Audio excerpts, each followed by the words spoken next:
Sunday Night Production.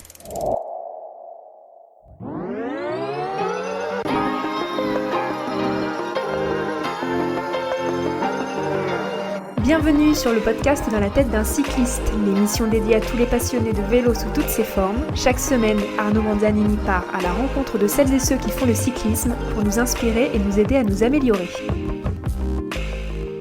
Bonjour à toutes et à tous, bienvenue sur un nouvel épisode du podcast Dans la tête d'un cycliste. Aujourd'hui, je suis à Lyon, je suis avec Camille. Bonjour Camille. Salut Arnaud. Eh bien, on va faire un nouvel épisode ensemble sur la capsule santé, sur un sujet qui est important. Ça pourrait presque être une consultation parce que ça m'intéresse au plus haut point. C'est le sujet, l'équilibre. Comment trouver le bon équilibre entre le travail, la vie sportive, la vie professionnelle, la vie sociale. Donc voilà, comment trouver le bon équilibre, comment concilier nos différents engagements avec notre passion. C'est un sujet passionnant, intéressant. On va devoir probablement se limiter, parce que sinon on va y passer des heures. Mais qu'est-ce que tu peux nous dire, Camille, en introduction de cet épisode ? Je pense qu'on le sait, on est tous cyclistes et trouver cet équilibre, c'est un vrai défi parce que les journées de travail sont longues, on a souvent des responsabilités, on a une vie de famille, on a des proches. Donc l'idée, c'est vraiment de trouver ce point d'équilibre en vous donnant des infos, des outils, des idées. Et puis surtout, ce qu'on a envie sur cet épisode, c'est de le partager avec vous. On est sûr qu'il y a plein de gens qui nous écoutent, qui ont mis en place des stratégies qui sont très efficaces. Donc, on vous attend en commentaire sur Insta, à l'écoute du podcast. Et on adorerait aussi avoir vos trucs et astuces et peut-être faire un épisode sur chacun nous raconte sa petite routine et on pourrait faire un épisode de témoignage là-dessus. Donc, n'hésitez pas à nous raconter. Moi, j'ai beaucoup de mal. Je te cache pas que quand j'ai vu le titre de l'épisode, je me suis dit, bon là, validé, c'est bon, ça, il faut le faire parce que j'ai besoin, j'en ai conscience, comme probablement beaucoup d'auditrices et d'auditeurs. Mais derrière, j'ai beau tester différentes stratégie, à un moment donné, tu vois, encore la semaine dernière, c'est pas la semaine dernière, c'est au moment où on enregistre cet épisode, j'étais à Montpellier il y a quelques jours, et j'ai une personne qui me pose la question, et tes activités, c'est combien de jours sur 7 jours ? Et je lui ai répondu, c'est 9 sur 7, tu vois, c'est 9 sur 7, c'est-à-dire que tu bosses le soir, la nuit, et ça, c'est pas viable, et ce que je ne veux surtout pas, c'est retomber dans les travers de l'année passée, choper une bonne salmonelle au mois d'août, tu vois. Je ne veux pas reproduire ça. Donc cet épisode m'intéresse au plus haut point. Donc j'ai mon carnet de notes. Je suis prêt à consciencieusement bien noter tout ça, tous les conseils que tu vas tout donner. Et par quoi est-ce que tu souhaites commencer ? Par quel conseil tu souhaites commencer, Camille ? Alors, on va commencer par le socle, je pense, qui est la planification et la gestion du temps. Ça, je m'en sors bien, parce que mais par contre, je planifie beaucoup trop de choses. Parce que t'as pas le choix. Ouais. Par contre, je planifie beaucoup trop de choses. Bon, déjà, moi, je pense que... Moi, je suis une fan de Google Agenda, mais s'il y a des gens qui préfèrent un calendrier papier, ça marche aussi.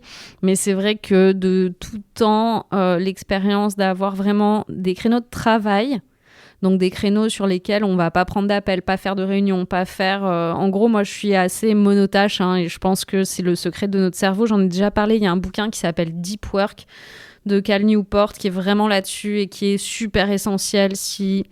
Voilà, vous cherchez des pistes pour mieux structurer votre vie, être moins en stress tout le temps, pas avoir cette sensation d'être débordé. Deep Work, c'est une bonne piste, mais simplement, s'il faut en retirer un truc, c'est vraiment faire des blocs, en fait. Et un Google Agenda, c'est bien pour ça. Moi, j'ai des blocs par couleur. Donc, il y a des blocs qui sont réservés à des phases de travail profondes où je suis en train d'écrire, par exemple, pour le podcast, ou je travaille sur d'autres projets de manière non interrompue. Mon téléphone est en mode concentration et je bosse. Et je fais exactement pareil avec les séances de vélo. C'est bien marqué tous les jours. Tiens, j'ai ça à faire, ou là j'ai yoga, ou là j'ai muscu. Et c'est un créneau qui est bloqué dans l'agenda. À partir du moment où j'ai ça, c'est plus vraiment négociable. Et c'est très productif. Alors ça, pour le coup, je l'ai essayé.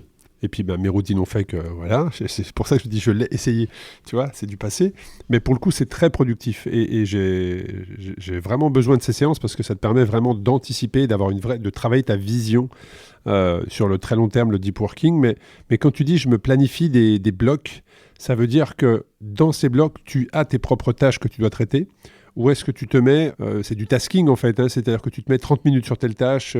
En fait, dans ton créneau, un exemple de 9h midi, 9h-12h, est-ce que tu te mets des tâches par demi-heure ou est-ce que tu mets un bloc et dans ce bloc, alors tu te réfères à tes notes et tu vas creuser tes différentes tasks? Alors, moi, et ça n'engage que moi, mais je pense que c'est toujours plus facile de faire les choses qui demandent de la concentration le matin ou des choses qui demandent vraiment de la volonté. Donc, moi, je fais un grand bloc, mais par contre, je sais que j'aime pas passer des appels le matin, j'aime pas tout ce qui me demande pas trop d'énergie mentale et qui est plutôt dans le social. Je préfère le faire l'après-midi. Parce qu'on on a tous une zone, on va dire, dans la journée où on est plus productif qu'une Exactement. autre. Et ça, il est très, très important à détecter. De bien l'identifier, ouais. Il y a des gens, c'est plutôt le soir. Il y a des gens... c'est rarement... Par contre, je vais vous dire, c'est rarement en revenant de déjeuner à 14h. Hein. Oui, c'est vrai. Là, on a vraiment un coup de barre, etc. J'évite de prendre mes meetings à ce moment-là. Parce que tu vois que les gens ne sont pas dedans, en fait. Exactement. Ils sont en digestion. Et on le sait quand on fait beaucoup, si vous êtes en entreprise et que vous faites des présentations, il y a des créneaux qu'il faut choisir. Et en général, on évite toujours les créneaux, genre juste avant la pause déj ou juste après la pause déj. C'est toujours les pires. Donc, pareil, quand on travaille, hein, c'est OK de se laisser des moments de respiration aussi. On se dit, là, je sais que pendant une demi-heure, peut-être que je vais faire quelque chose où je vais pas avoir besoin d'être acteur. Peut-être que je vais juste lire un truc ou regarder une vidéo que je devais regarder. Mais voilà, se laisser aussi ces moments-là. Pareil pour la planification Google Agenda. Donc moi, je mets vraiment, vraiment tout dedans. Je peux aussi comme ça partager mon calendrier à la personne qui partage ma vie. Comme ça, elle est au courant de ce que j'ai. Il y a tous mes rendez-vous médicaux aussi dedans. Un truc qui est pratique, si vous utilisez des plateformes, typiquement TrainingPeaks, ça interface très bien avec Google Agenda.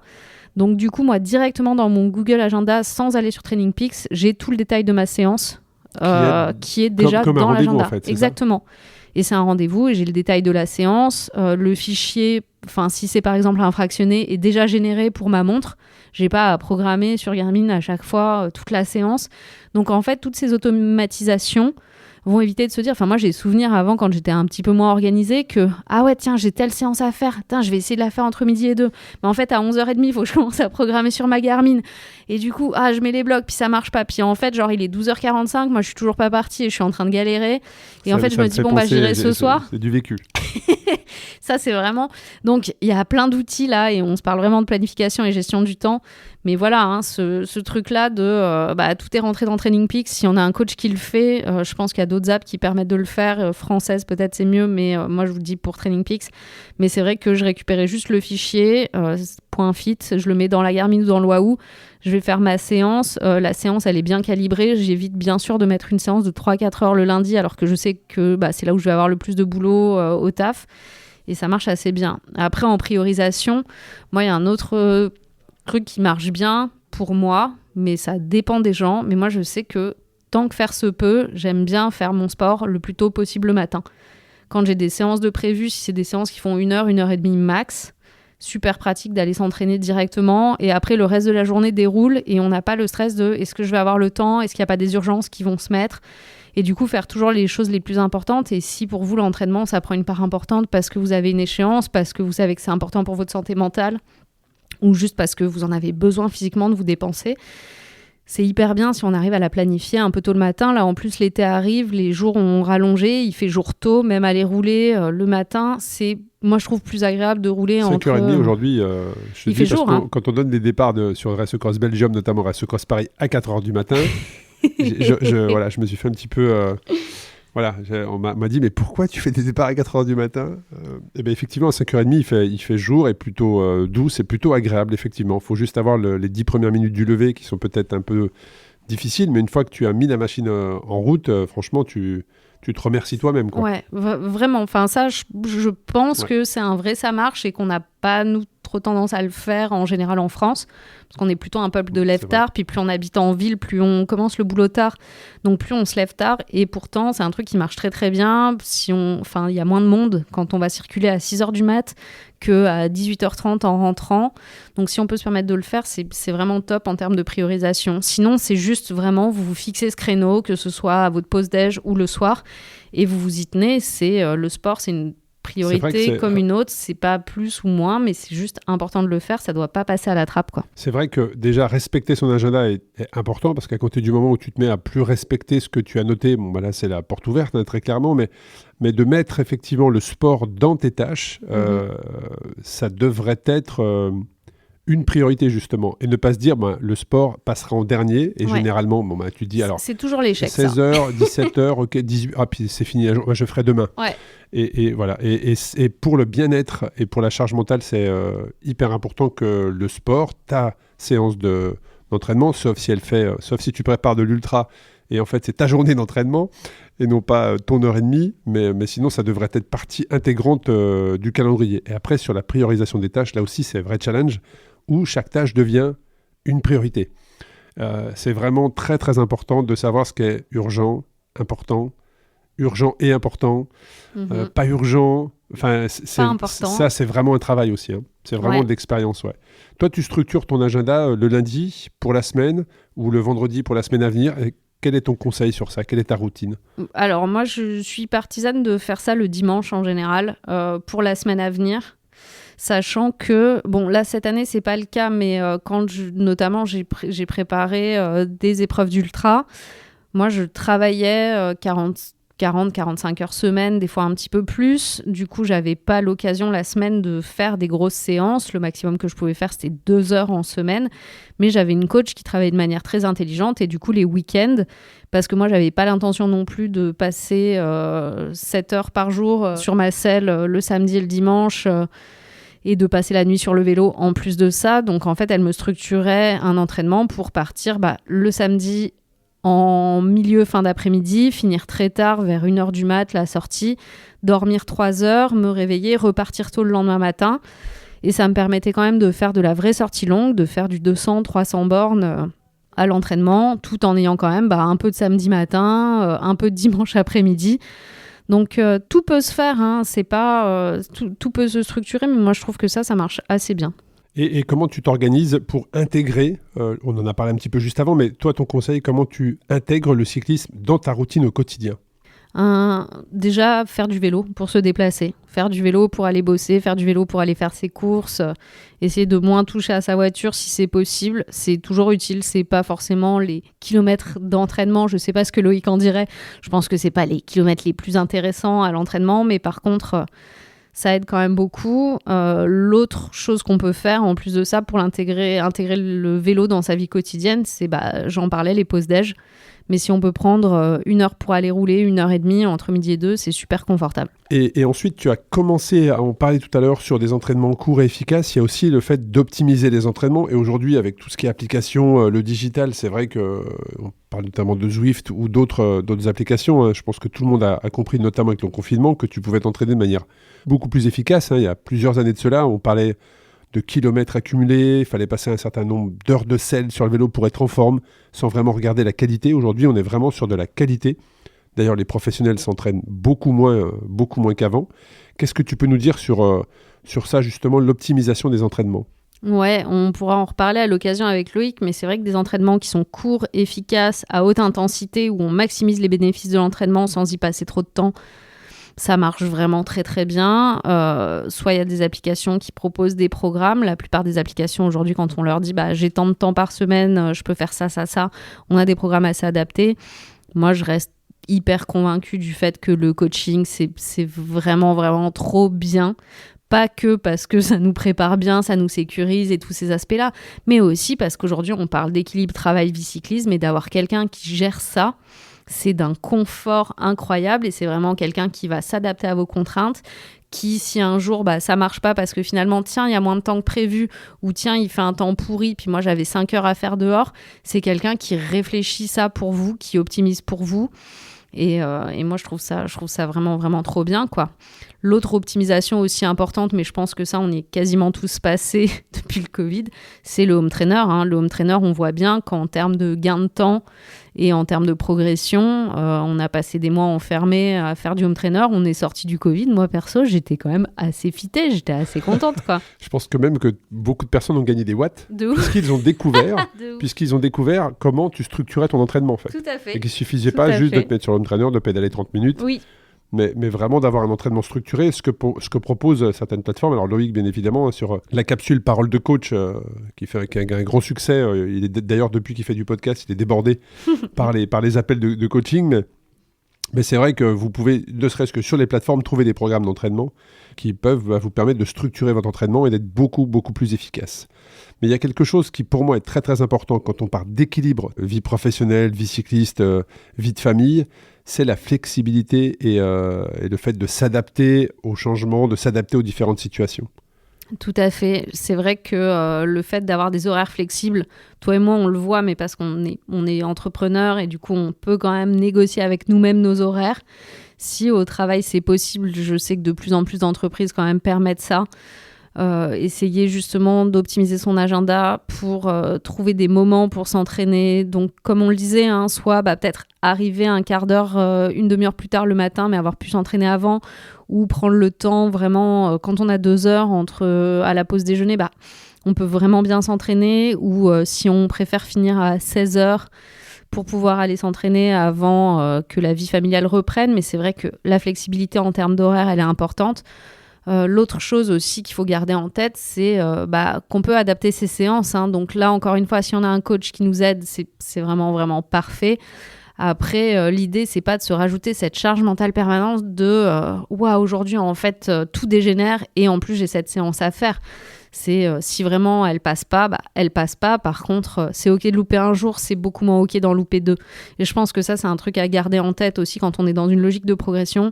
On peut tous louper un jour. Par contre, il faut que le lendemain, on revienne en selle. Mais on peut prendre le temps. Et puis, des fois, il vaut mieux faire un petit entraînement. Tant pis, il y avait 2 heures de prévu, on n'a pas le temps. Vaut mieux faire quand même 30 minutes que rien du tout. Ou vaut mieux sortir marcher que rien du tout. C'est toujours ce truc-là aussi de rester un peu en activité, quoi. Moi, je prends juste quelques minutes pour parler de l'épisode qu'on avait fait avec Marion sur la bigorexie, parce que ça me fait penser à ça, le fait d'être flexible et de s'adapter. Je pense qu'on est beaucoup de cyclistes, beaucoup de sportifs à avoir été à un moment donné dans sa carrière, pas tout le temps, sinon je pense que ces gens se reconnaissent, et là il faut être accompagné. On a été à un moment donné tous, on dit bigorex, c'est ça? Quand tu souffres de bigorexie? Je ne sais voilà, pas. Écoute, n'hésitez pas à nous envoyer à savoir qu'est-ce que l'on est quand on a souffre de bigorexie. Donc, on est peut-être bigorex, je ne sais pas, je me trompe peut-être. On est bigorex. Voilà. Personne atteinte de bigorexie. Je pense l'avoir été à un moment donné où c'est un véritable traumatisme. Quand tu avais prévu de t'entraîner 90 minutes, puis finalement tu peux pas, c'est la fin du monde. Alors qu'en fait, c'est totalement ridicule avec le recul. Mais ça, c'est très, très difficile, le fait de prendre du recul, de la hauteur, de se dire... c'est que du vélo. Si je rate 1h30, je le ferai demain ou je la ferai après-demain. Et puis, c'est pas grave. Tu vois. Et je pense que cette flexibilité-là, c'est un signe de savoir si on n'est plus dans le plaisir, quelque part. Tu vois, la notion de plaisir aussi dans le sport, elle doit être permanente. Et si tu n'as plus plaisir, mais si ça provoque plus un stress qu'autre chose, ça doit être une alerte. Je sais pas ce que tu en penses sur ça. Tout à fait. Après, moi, j'ai jamais eu trop, je vais être très honnête, j'ai jamais eu trop ce problème-là. J'ai plutôt le problème inverse où moi, j'aime bien chiller quand même. Et où du coup, moi, tenir mes semaines d'entraînement en entier, etc. Et c'est pour ça que moi, alors, partie inverse, mais ça m'a beaucoup aidé d'avoir des coachs pour ça. Parce que ça me donnait une autre personne qui me structurait et qui aussi me disait, quand je loupais un entraînement, en fait, au lieu de rentrer dans ce truc de je m'en veux, je suis nulle, je vais jamais y arriver, juste que la personne en face te dise non, mais ça, c'est pas très grave, on va refaire comme ça. Ne serait-ce que quand tu as un programme d'entraînement qui te dit que ce jour-là, tu dois te reposer et que par culpabilité, tu ne te reposes pas, mais tu vas rouler. Là, les coachs, et notamment Loïc, si vous écoutez la capsule, il le dit, il l'a déjà dit. Lui, c'est un signe pour lui. C'est-à-dire qu'il prend contact avec son athlète, il va lui dire, mais en fait, pourquoi tu es allé te rajouter 3 heures ou 4 heures ou 2 heures d'intensif alors que tu étais très bien, en fait, tu vois. Et ça, c'est important. Ouais, je pense que voilà, c'est pour ça que déléguer aussi parfois son entraînement dans un sens comme dans l'autre, ça peut être que positif en termes d'équilibre. Et puis on parle d'équilibre, donc là aussi ce qui est très important, c'est la famille, c'est-à-dire trouver du plaisir dans son sport, mais aussi la manière dont tu vis en famille. Là aussi, est-ce que tu as des conseils, Camille, pour bien équilibrer, bien combiner la vie familiale et la vie sportive? Ouais, moi je pense que c'est essentiel. On fait un sport qui est très chronophage et du coup, si on peut le partager avec sa famille, c'est super important. C'est chouette de faire les sorties longues le week-end, etc. Mais c'est aussi chouette de se garder des créneaux pour faire des sorties en famille, pour partager sa passion. Moi, je sais que là, je prépare mon diplôme de monitrice de vélo et du coup, j'ai l'occasion d'encadrer des familles, d'encadrer des gens qui ne sont justement pas du tout à un niveau compétition. Et j'ai notamment des femmes qui osent même pas aller rouler avec leur compagnon parce qu'elles se disent non, il est trop fort, donc elles passent par ces séances-là où moi, je les prépare pour qu'ensuite elles puissent aller rouler avec leurs compagnons. Et voilà, moi, je trouve ça à la fois hyper chouette de pouvoir le faire, mais vous pouvez aussi partir à la journée avec votre famille, leur apprendre, leur partager votre sport. Vous pouvez aussi leur offrir ça si vous avez d'autres choses à faire. Mais c'est vrai qu'en vacances, si vous voulez aller rider toute la journée, vous pouvez dire attendez, là, je vous prends un moniteur, une monitrice pour la journée. Et comme ça, ils apprennent un peu les bases et vous pouvez vous entraîner. Et puis la fois d'après, quand vous allez rouler, tout le monde va être à l'aise, tout le monde va être content. Vous n'allez pas avoir à endosser cette posture d'encadrant si vous n'avez pas envie de l'apprendre. Et en même temps, votre famille va apprendre un peu à rouler en toute sécurité. Et après, il y a un autre sujet, je pense, qui est important, c'est de partager les activités. Moi, j'ai vu beaucoup, notamment en triathlon, de femmes de coureurs qui attendent au bord du parc vélo le matin à 5h du mat à Nice avec la pompe à la main pendant que leurs mecs partent. Et en fait, moi, je me dis, c'est bien aussi de devenir acteur ou actrice du sujet. Les courses, en ce moment, les petites courses locales, elles manquent cruellement de bénévoles. Il y a beaucoup d'événements qui sont annulés. Et si, en fait, la famille aime bien le sport que vous pratiquez et est OK pour venir faire ça, peut-être que eux peuvent venir filer un coup de main sur la course et puis vous voir au bord de la route. Et puis la fois d'après, si votre femme, elle veut faire une course ou si vos enfants vont faire une course, c'est vous qui allez être dans ce rôle-là. Mais c'est vraiment, je pense qu'il faut sortir un peu du plaisir égoïste si on veut trouver l'équilibre en disant, moi, c'est vraiment le sport que j'aime, c'est ça qui me fait vibrer. Et si les gens veulent le partager avec vous, qu'ils puissent, ou sinon qu'ils puissent au moins faire partie de la vie associative qu'il y a autour du vélo. Je pense que c'est une très très bonne façon de vivre vélo en famille, quoi. Ouais, c'est un très bon point que tu soulèves, et c'est vrai que quand tu expliques que généralement la compagne attend avec la pompe à vélo à côté, ça me fait penser à Victoria qui avait créé le compte Iron Wife. Ma Victoria, je l'aime tant. Sur Instagram, et franchement, c'est excellent. J'ai eu l'occasion de discuter avec elle à quelques reprises. C'est d'ailleurs grâce à elle que j'avais pu faire un premier épisode avec Manon Genet, puisqu'elle l'accompagnait à ce moment-là, et on avait discuté justement de la vie de femmes de triathlètes, et les anecdotes, c'est à mourir de rire. Donc, mais ça va aussi dans l'autre sens, bien évidemment. Et donc, je vous invite à suivre ce compte. Et ce que tu as soulevé également au niveau des bénévoles, nous, on a, sur les Race Cross Series, on a de nombreuses personnes qui viennent faire bénévole sur l'épreuve parce que la compagne ou le compagnon est un participant ou une participante. Et ça permet justement de participer et de faire vivre aussi l'événement. Donc c'est un très bon point que tu soulèves et je vous encourage également à le faire. Et puis aujourd'hui, on est en 2024, Camille. Est-ce que la technologie ne permet pas, tu parlais de Google, on parlait des applications connectées également pour les applications d'entraînement, de training comme Zwift ou autres, Strava sur les segments, sur ton carnet d'entraînement digital. Est-ce qu'aujourd'hui, la technologie peut aider à mieux trouver son équilibre travail-vie sportive ? Je pense que oui, je pense que ça peut être vraiment, vraiment le cas. Moi, encore une fois, mon calendrier Google, c'est mon deuxième cerveau. S'il n'est pas là, je ne sais même pas comment je fais. Je mets des rappels la veille des choses que j'ai à faire. Je mets des rappels un quart d'heure avant.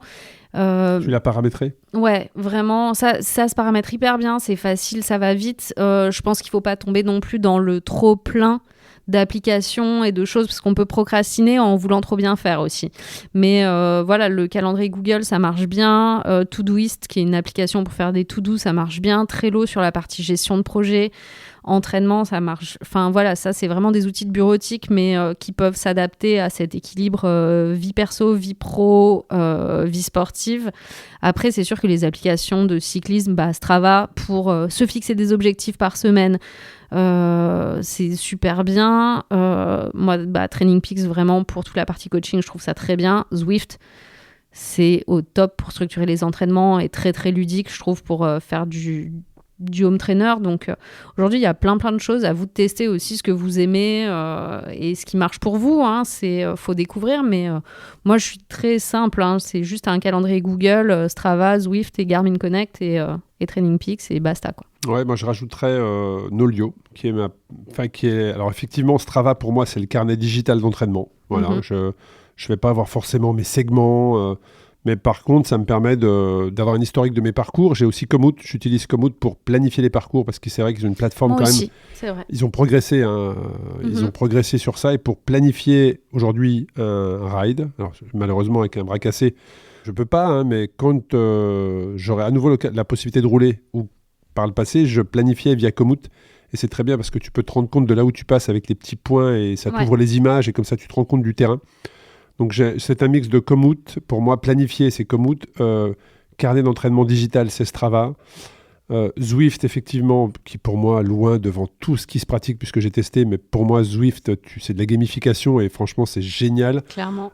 J'aurais jamais imaginé pouvoir faire 3 heures de Zwift avant et pourtant, tu le fais et tu as vraiment travaillé de manière très intensive et tu progresses. Voilà. Après, j'ai Nolio qui est pour moi le carnet, qui est pour moi là où je centralise mes programmes d'entraînement, où là c'est vraiment un programme suivi par un coach et là j'utilise Nolio et après Garmin Connect pour mon compteur, donc on est plutôt digital et j'utilise également Google, mais je pense que je ne suis pas encore assez dans l'optimisation de tous les outils parce que Google c'est un truc de ouf, tout ce que tu peux faire avec quoi. Ouais, c'est vraiment incroyable. l'outil Google Calendrier et Google Agenda, je crois que ça s'appelle. Toutes les applis Google avec lesquelles tu peux... Tout marche, tu as une appli qui s'appelle Google Tasks aussi qui te permet de faire des to-do. Moi je fais des to-do list, bon je suis psycho-rigide, j'ai des to-do list thématiques par sujet, donc là je passe mon BPGEPS, donc j'ai ma to-do list BPGEPS, j'ai ma to-do list Google Tasks. Sur, du coup c'est pas très visuel mais je montre à Arnaud en direct. Et c'est là où moi je suis très mauvais, c'est que pour moi chaque tâche est importante. Tu peux avoir toutes tes tâches, les datées, elles viennent directement en fait dans ton agenda avec des rappels si c'est des choses précises. C'est là où Plus j'ai aussi tous les anniversaires. C'est si vous voulez être un excellent ami, un excellent membre de la famille. Moi j'ai ma fille pour ça. Elle est très très forte. Là pour le coup elle est incollable. Tous les anniversaires sont également programmés comme ça. J'ai même pas besoin d'avoir Facebook. Alors là tu vois je pense à une question sur les enfants. Tu vas bientôt savoir ce que c'est. C'est quand on a beaucoup de déplacements, je pense aux personnes qui nous écoutent et qui ont beaucoup de déplacements à faire et qui, entre tous ces déplacements, quand on rentre à la maison, on a aussi ces entraînements parfois, ou ces sorties avec ces rides de solo ou en groupe. Est-ce que tu as une idée pour que les enfants, parce que ça les perturbe énormément également, nous on parle de trouver l'équilibre vie perso, vie pro, faire des activités avec la famille, mais il y a aussi les absences parfois, suite à une compétition aussi. Est-ce que tu as une astuce sur ça? Moi je te partagerai la mienne après, mais toi est-ce que tu as une... Je te colle un peu là, parce qu'on n'avait pas prévu. Tu n'en as pas encore, mais tu vas forcément y travailler. Comme tu l'as dit, psychorigide avec des tasks et tout, forcément avec un enfant qui arrive, tu vas devoir travailler sur ça. Alors moi l'idée que j'ai eue, c'est vrai que j'ai cumulé en fait. J'ai cumulé toutes mes semaines, mes journées, mes semaines d'absence dans l'année. Ça représente quasiment 4 mois. Wow. Entre les Race Across Series, les enregistrements de podcasts, les reconnaissances de terrain, les déplacements pour honorer des deals avec des partenaires ou avec des villes, aller valider des installations, enfin bref, ça représente à peu près 4 mois. Et ça, des enfants en bas âge, ils ont du mal à comprendre cette absence. Donc en fait, j'ai un immense calendrier très visible chez moi, où j'ai toute l'année. Parce que les Race Across Series, je connais les dates. Les déplacements, je peux anticiper les dates. Tu vois. Et donc, j'ai, avec des codes couleurs, mes absences de plusieurs jours, mes absences aller-retour dans la journée. Tu vois, un aller-retour à Montpellier, un aller-retour à Lausanne, un aller-retour à Turin pour 2025, par exemple. Un aller-retour à Paris pour un enregistrement de podcast. Et donc, je pense que ça permet à l'enfant de se projeter et de ne pas être surpris d'une absence. Tu vois. Alors, on explique tout ça, on explique un petit peu les règles. Mais par exemple, un jour en bleu, ça veut dire que je pars le matin, mais je rentre le soir. Voilà. Alors, parfois, je pars un petit peu plus tôt, je ne peux pas les accompagner à l'école, et parfois, je rentre un petit peu plus tard, mais je suis là pour le coucher. Et le rouge, c'est là où je suis absent plusieurs jours, comme pour les Race Across Series, où là, c'est 7 jours d'affilée. Et en jaune, ce sont les moments qu'on a choisis ensemble pour passer un temps en famille. Tu vois, un week-end prolongé, une journée. Et donc, comme ça permet d'avoir, avec ce code couleur, une vision, non pas de la journée ou de la semaine, mais vraiment au semestre. Ouais, puis c'est intéressant parce que tu les rends vachement acteurs de la situation et pas subir et pas... les enfants ont quand même pas la même conception que Tout à nous fait. du temps. Donc, depuis décembre, le planning c'est bien, à l'année. C'est une très bonne idée. Le Merci planning beaucoup. à l'année est affiché, donc depuis décembre, début janvier, ils savent qu'effectivement, fin juin, Race Cross seras pas là. France, 15 jours, je suis pas là. Race Cross Paris, Race Cross Suisse. Et dans tout ça, il y a aussi le temps familial, où là, il y a la certitude où on passe du temps Que ensemble. vous allez être ensemble. Ouais, c'est hyper bien.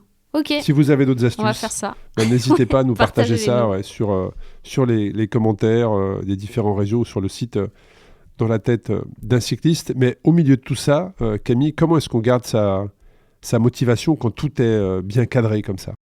Je pense que le dernier point qu'on peut évoquer, c'est vraiment comment est-ce qu'on se repose, comment est-ce qu'on va récupérer et comment est-ce qu'on s'assure de ne pas être surmené. Préparer des courses, que ce soit de l'ultra ou non d'ailleurs, c'est quand même une Bien sûr. charge en plus. Et je pense qu'il faut quand même s'assurer de bien se reposer. On en revient à ça, mais c'est vrai que moi, je pense qu'à minima, 1 jour par semaine, vraiment off. Ouais. C'est essentiel. Je vois même pas comment est-ce qu'on arrive à tenir sur le long terme. Alors, tu peux le faire sur du court terme, mais sur du long terme, là-dessus, c'est pareil. C'est une question de santé, de charge mentale, de santé mentale. C'est impossible. Et je pense que personne aujourd'hui qui nous écoute peut nous dire moi, ça fait 15 ans que je bosse 7-7 et c'est impossible. Ça peut être sur de la courte durée. Et encore, il faut connaître la date finale de cette série. C'est-à-dire que tu peux te dire, là, je suis à bloc. Effectivement, je ne compte pas mes heures parce que c'est important, c'est nécessaire de le faire. Ça vaut le coup, mais c'est sur un certain nombre de jours ou une certaine période. Sinon, c'est pas viable. Et j'ai typiquement des exemples de personnes que je suis dans le cadre de consultations naturopathiques, dont une personne qui m'a avoué que ça faisait plus de 2 ans qu'il n'avait pas pris une journée off, que ce soit en travail, entraînement, etc. Et voilà, après, pour moi, c'est très simple. J'ai un premier axe de travail qui est très clair et c'est juste comment est-ce qu'on arrive juste une journée par semaine à ne pas allumer l'ordi, ne pas monter sur le vélo et juste on reste à la maison. Ça ne veut pas dire qu'on fait rien et qu'on chill devant Netflix. Il y a plein de choses qu'on peut aller faire, mais c'est juste comment est-ce qu'on sort du cadre, comment est-ce qu'on fait quelque chose qu'on n'a pas l'habitude de faire. Et je pense que à tous les niveaux, pour soi, pour sa famille, pour son travail, pour ses capacités physiques, si on ne sait pas faire ça, ça va pas tenir, quoi. Ouais, y a un moment donné, il va y avoir des alertes. Là aussi, il faut savoir capter les alertes et jusqu'à l'incident. Après, plus ou moins grave, mais dans la durée, effectivement, d'être toujours à 100%, que d'un côté ou d'un autre, fait que l'autre côté sera totalement déséquilibré. Et dans la durée, ça ne sera pas bon. Et ça peut avoir des conséquences très difficiles, très négatives pour la santé de la personne. On arrive sur la fin de l'épisode. Camille, qui a été très dense, très intéressant. Qu'est-ce que tu peux nous dire en conclusion de cet épisode sur l'équilibre travail, vie professionnelle, vie sportive? Je vous invite vraiment à creuser, à tester ce qui marche pour vous dans toutes les solutions qu'on a évoquées. Il n'y a pas une solution qui marche pour tout le monde, sinon ça se saurait. Mais en tout cas, voilà, moi je suis hyper intéressée aussi par vos routines, vos solutions, vos exercices. On avait parlé de la sophrologie notamment, on a fait un épisode là-dessus. Donc si vous voulez le réécouter, et c'est peut-être une piste aussi, la méditation. Ça aide beaucoup à structurer le cerveau et ça aide à mieux structurer son temps. Moi je sais qu'il y a toujours cet effet, genre ça me nettoie de l'intérieur et après j'y vois plus clair. Et je pense que là, c'est pas quelque chose... Aujourd'hui, on a été vraiment dans le comment est-ce qu'on fait. Et je pense que pour apprendre à faire, des fois, il faut apprendre à prendre du recul. Donc, n'hésitez pas à faire un tout petit peu ça. Et puis, à nous partager vos astuces sur comment vous gérez tout ça avec votre famille, avec vos amis, avec vos proches. Ou s'il y a des points sur lesquels vous êtes bloqués, dites-le nous. Et puis, on essaiera d'y réfléchir dans un prochain épisode. Merci Camille pour tous ces conseils, toutes ces astuces. C'est vrai que moi je pense que c'est la quête d'une vie, trouver l'équilibre et la sérénité entre la vie pro, la vie perso et la vie sportive. Personnellement, c'est mon objectif de vie en tout cas et j'en suis bien loin. Je ne suis pas un exemple sur beaucoup de sujets. Un grand merci à toi et puis à très bientôt pour un nouvel épisode du podcast Dans la tête d'un cycliste. À bientôt, salut.